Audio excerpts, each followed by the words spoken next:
माझा स्पष्टपणे आरोप आहे की सभागृहाच्या पटलावर मुख्यमंत्री महोदयांनी जी माहिती दिली त्या माहितीमध्ये आणि इथे जे काही प्रत्यक्ष घडलं यामध्ये प्रचंड तफावत आहे।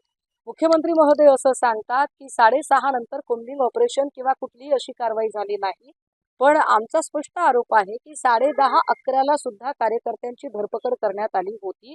हा एक भाग।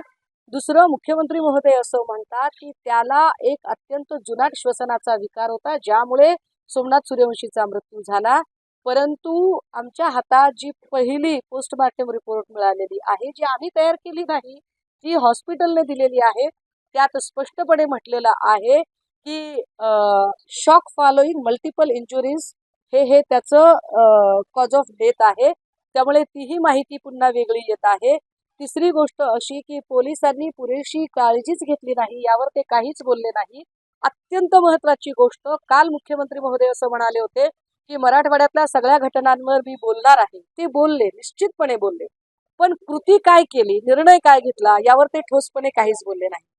आम्हाला अपेक्षित असं होतं की त्यांनी ठोसपणे निर्णय ऐकवायला पाहिजे। उदाहरणार्थ, जर 5-7 आमदार आपल्याला सांगत असतील की साहेब गडचिरोली सारखं आव्हान म्हणून आपण बीडचं आव्हान स्वीकारा, तर यावर आपण काय ठोस कृती केली, तर ते आपण सांगितलेलं नाहीये। परभणीच्या बद्दल आपण ठोसपणे, म्हणजे शिवप्रतिष्ठानचे अध्यक्ष इकडे कोण होते, शिवप्रतिष्ठानचा मुद्दा काय आहे, तो कन्सर्न काय आहे, त्याची किनार काय आहे तपास कार्यामध्ये, यावरही आपण काहीच बोलत नाही। आंबेडकरी चळवळीतल्या कार्यकर्त्यांना जेव्हा तुम्ही रडारवर आणता त्यावेळेला त्याला जोडून ज्या इतर अजून काही लिंक येतात त्यांना कधी रडारवर आणणार आहात, हाही आमचा मुख्यमंत्री महोदयांना प्रश्न आहे। अर्थात या सगळ्या संदर्भाने येत्या 2-3 दिवसांमध्ये मी स्वतः मुख्यमंत्री महोदयांची भेट घेईल आणि पुढच्या 8-1 दिवसामध्ये, म्हणजे 4 ते 5 दिवसांमध्ये आदरणीय पवार साहेब सुद्धा परभणीत येत आहेत आणि तेही पीडितांची भेट घेतील। नाही, एक लक्षात घ्या, बीड असेल, परभणी असेल किंवा अंबड मधल्या 11वीच्या मुलीची आत्महत्या असेल, ती कुठलीही घटना असेल ना, एक फार मायन्यूटली विचार केल्यावर आपल्या असं लक्षात येतं की जेव्हा जेव्हा भाजपाचं सरकार येतं, फडणवीस साहेब सरकारमध्ये बसतात, तेव्हा तेव्हा दलित आणि अल्पसंख्याकांवर अत्याचार का होतात, मॉब लिंचिंगच्या घटना का घडतात, हे मॉब लिंचिंग होतं कसं काय, कारण संतोष देशमुखचं एका अर्थाने मॉब लिंचिंग सारखंच झालेलं आहे, हे सगळं का होतं। त्यामुळे मला असं वाटतं की आपण मलमपट्ट्या शोधण्यापेक्षा, हा अधिकारी गेला, तो अधिकारी आला, हे सगळं करण्यापेक्षा एकूण सिस्टीम मधले जो लॅक आहे, सिस्टीम मधला जो एक अभाव आहे, तो भरून काढणं गरजेचं आहे।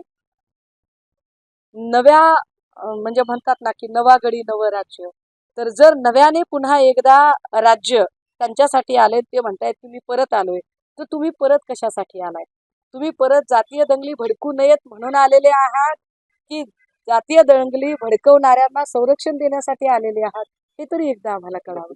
ते म्हणत होते बटोगे तो कटोगे, त्याचा अर्थ आम्ही असा काढायचा का की मराठी माणूस विस्कळीत झाला म्हणून मराठी माणसं मारला चाललेला आहे। मला असं वाटतं की आता जर परप्रांतीयांची मुजोरी सहन करायची नसेल तर मराठी माणूस एकवटला पाहिजे, या महाराष्ट्राची सत्तामत्ता अस्मिता अबाधित ठेवण्यासाठी आणि महाराष्ट्र धर्म राखण्यासाठी मराठी माणूस एकवटला पाहिजे। एबीपी माझा, उघडा डोळे बघा नीट।